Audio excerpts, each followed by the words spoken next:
from your experience and from what you see as a female entrepreneur and in the community of entrepreneur of startups and other entrepreneurs. I mean, it's like what is your experience been, and then maybe we go from there to like what do you see at large, but and what can we do better as a dude?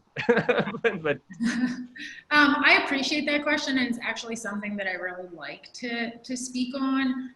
Obviously, my experience is coming from the female side. Some of those same things apply to people of color, and sometimes they don't, because I'm obviously white as well, so there's some white privilege that I've had. But on the female side, you know, being in the legal industry prepared me for the world of entrepreneurship, in the sense that it also not heavily dominated by females in power positions. So the year that I entered law school in 2004 was actually the first year that females outnumbered the number of men that were enrolling in law school.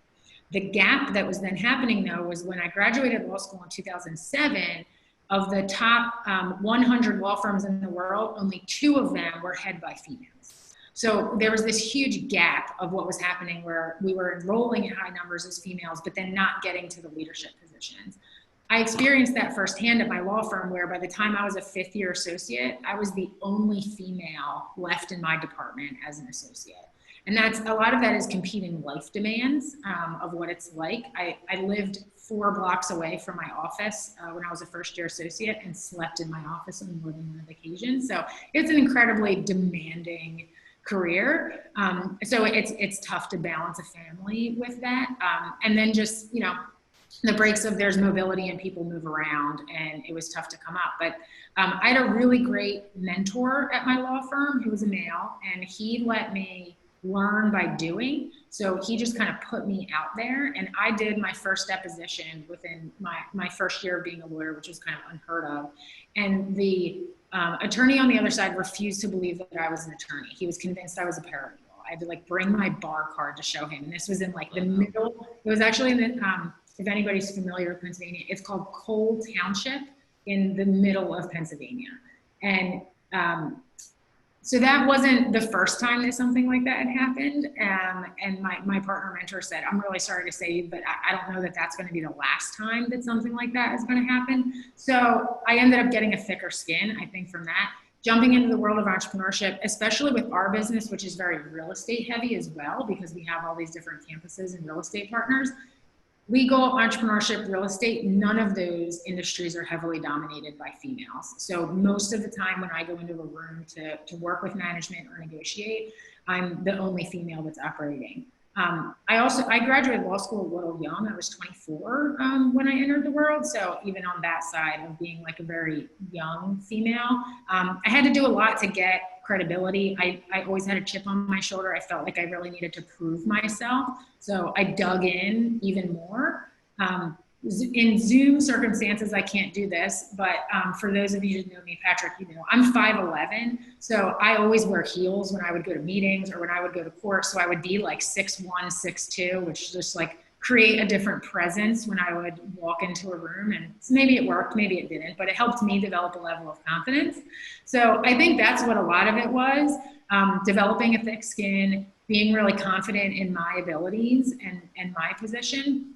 And then with females, I saw this in the law firm, but I've seen it with my female mentors in the business world as well, where there's a large group of females that really want to reach their hand down and help you up and don't want you to experience the same struggles that they had, and they'll kind of give you a lot of the inside track. There's also kind of this group of females that feels like they went through it, so you have to go through it too, which is just this really weird dynamic that I don't understand. I think there's a little bit of a generational piece there as well. But so the one thing that I've done now is just be really outspoken about it. And I'm sure my husband won't mind me telling this story, but I dropped into one of his executive meetings when his company was actually working out of my space, and it was all white males, and they all were dressed in Patagonia vests with, you know, button-down shirts on there. I was like, your entire executive team is white males, and all of you look exactly the same. Like, you have to change this. You have to fix this. So not only starting with him in the world of entrepreneurship, but with everybody else that I speak to, that diversity of thought is only going to help your company from the inside out. So pushing people to just look at themselves and look at who they're surrounding themselves with and think about how they can diversify their company more and what the value is that they're going to be able to gain from that. At the end of the day, only 2% of VC funding is done to females and people of color. So we're still, as there may be many females and persons of color that are starting all these companies, there's still a huge gap in the number of them that are getting funding, which is in a lot of ways critical to the overall success of companies going forward. So we're still very much in that gap.